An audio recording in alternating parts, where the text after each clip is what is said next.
La vie, c'était la vie de Joseph. Mais le sang, ce n'était pas le sang de Joseph. Amen. Ça préfigurait quelque chose. Joseph, c'est qui? Joseph, c'est le type de Jésus-Christ. Il est l'image de Jésus. Là où nous avons lu avec vous, la Bible dit son père retenait ces choses. Et si vous voyez l'exemple de Jésus, on dit sa mère gardait toujours les souvenirs de la vie de Jésus-Christ, de tout ce qu'il disait. Amen. Jésus a été vendu, Joseph aussi a été vendu. Est-ce qu'on peut dire amen à haute voix? La vie qu'on a mis, c'était l'image des choses à venir. On a mis le sang, c'est pour dire qu'à la place de Joseph, il y a une bête qui devait mourir. Amen. Ça préfigurait déjà l'avènement de Jésus-Christ.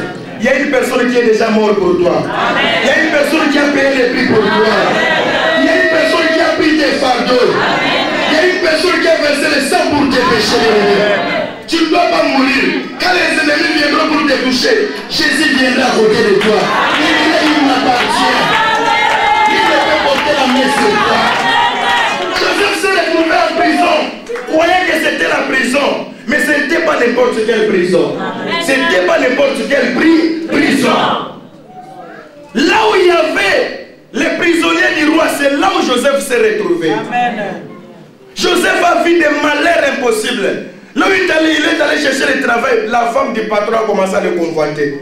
Peut-être dans ta vie, tu ne vois que malheur sur malheur. Non, ces malheurs-là ne découragent pas. Dieu est en train de faire avancer. Amen. Là où il y a ta bénédiction. Il ne faut pas dire que ça ne va pas. Il ne faut pas chercher les sorciers. Cherche Dieu. Amen. La Bible dit invoque-moi, je te répondrai. Je t'annoncerai les choses cachées, les choses que tu ne connais pas dans la vie. La Bible dit on l'a vendu par ses propres frères. Bien-aimé, l'approche, la personne que tu aimes, c'est cette personne qui va te vendre. Amen. Mais ça sera pour ton bien. Amen. Aime toujours cette personne. Amen. Vous savez, après toute chose, ce que Joseph disait, c'est réalisé. On était avec un frère dans une voiture et il me disait, il me dit, ah, si je trouve vraiment un travail où on me paye 3000 €, oh, ça sera bien. Après quelques jours étaient passés, il trouve un travail, on le paye 3000 €. Mais les 3000 € ne suffisaient toujours pas. Il a oublié, je lui dis, oh, est-ce que tu te rappelles quand on était dans une voiture un jour, tu m'as dit si tu trouves un travail de 3000 €, mais tu as déjà 30 000. Il dit, ah, il fallait que je dise 5 000. Non, quand il faut demander à Dieu, demande toujours des grandes choses. Amen. Des grosses sommes. C'est Dieu qui agit, ça ne sera pas toi. Laisse la dépendance à Dieu. Amen. Tu verras que Dieu t'apportera les secours. Amen. Nous allons continuer demain. Amen. Amen. Amen. Un Dieu d'ordre demande aussi qu'il y ait de l'ordre. Amen. Il ne faut pas dire que l'Esprit nous a amenés. L'Esprit du prophète est soumis au prophète. Et l'Esprit m'a dit arrête. Amen. Pour le reste, le Seigneur sait comment vous donner la compréhension.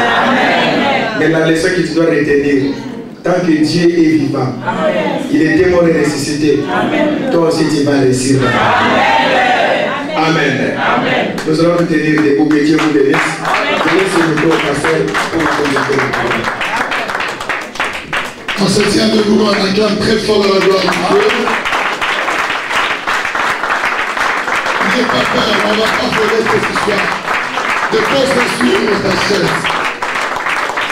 Je vous demande, avant toute chose, avant d'aborder dans la prière, que chacun de nous élève ses deux mains et remercie le Seigneur, qui lui témoigne de la reconnaissance, parce que ce soir, il y a un Dieu qui est mort pour toi et qui va encore te donner de l'espoir.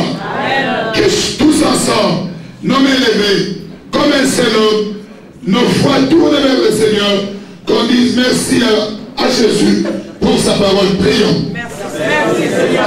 Remercie le Seigneur bien-aimé. Élève nos voix et prie.